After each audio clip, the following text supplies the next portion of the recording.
1980 with a Vista. In 81, the organization became incorporated.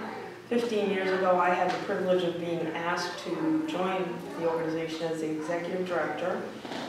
From that point, we had about 202 volunteers at that moment in time.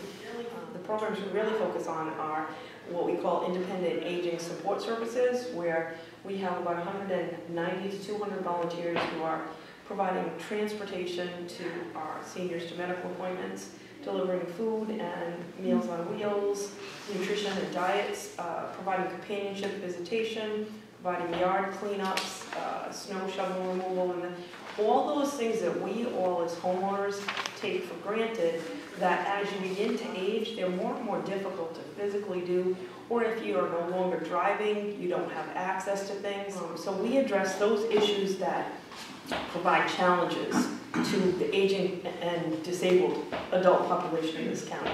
We also have a disaster preparedness program. We have, since 2002, it has been the volunteers from Southern Rhode Island Volunteers who are representing the Red Cross and the emergency management systems in the Chariho region, in the South Kingston, North Kingston, Narragansett region, a little bit in the Westerly region, and we've been the ones who've staffed the shelters and helped folks have a safe refuge in a storm. We have the RSVP program, the Washington County RSVP program. They are the people who make time.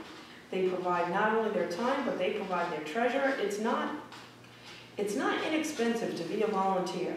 They provide their own transportation, they pay for their gas, they're making donations, they substantially support this organization because they believe in what they do. I help, we have a garden here that all the food we grow goes to the Rhode Island Food Bank. Oh my gosh, and that's great. There's basically 3 of us, and then as we get the crops planted and everything, others show up, so there's maybe 20 out here, like Tuesday morning, there's 10, 15. Yeah. Once the crops come in, then people are more enthusiastic about harvesting, but that's one project that I work on 3 days a week. That's great.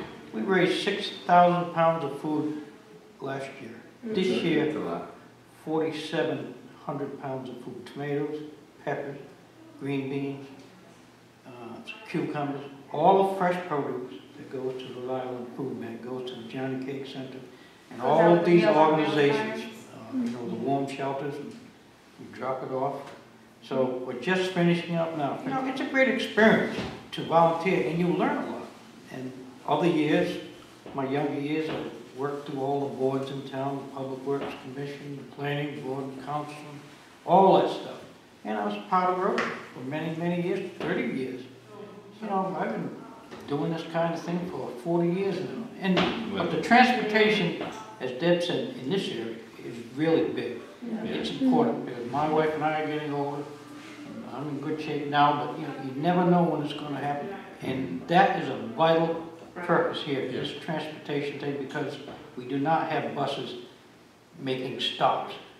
And taxis are expensive. So in this location, in this area, it is important. This transportation thing for medical transports and other things is very important. I live in Jamestown, and I've been volunteering here for about 13 years. Presently, or the last few years, I've done more or less just exclusively Meals on Wheels, but I've done other things for the center too, you know, medical transports and other things like that. I also volunteer at 3 other locations too in the summer. So I kind of got a rather busy schedule, or a full schedule, if you will, too. I kind of wear 2 hats with this organization. I'm an employee of Southern Rhode Island Volunteers for 12 hours a week, and I make the arrangements for the medical transports, and I take care of the Meals on Wheels Monday through Thursday. But I also drive people to medical appointments. I deliver food to shut-ins from the Johnny Cake Center once a month, and I work at a school 1 day a week. That's not really connected with Southern Rhode Island Volunteers, but it's another volunteer thing that I do. And probably my favorite thing to do is to deliver the food from the Johnny Cake Center, because the people are so happy to see me come It's amazing. You know, they are really ready for me when I walk in that door, and they're very happy to see me.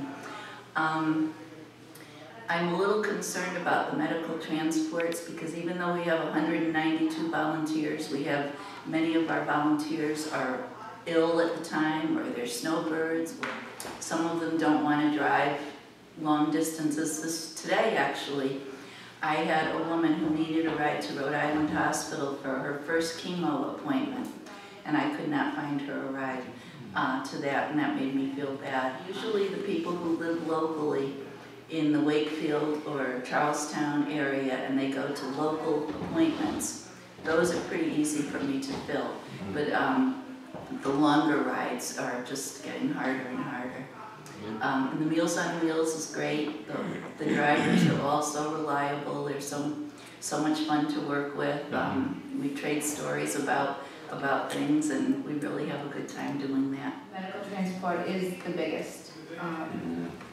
Friendly visiting, alleviating loneliness out here. Huge. Because it's so isolated. I come from the Warwick, Coventry area. So I did not grow up in such a rural area. So to me, 2 minutes in my car down the road, there's a store. Here, maybe 10 to 15 minutes you need, and that's in a vehicle. Food, I grew up with my grandmother helping deliver Meals on Wheels when I was little. So I remember I helped. And just to see, not only back then and today, it's the same look on their face. They are so thankful. They're not forgotten. We're all going to get there one day.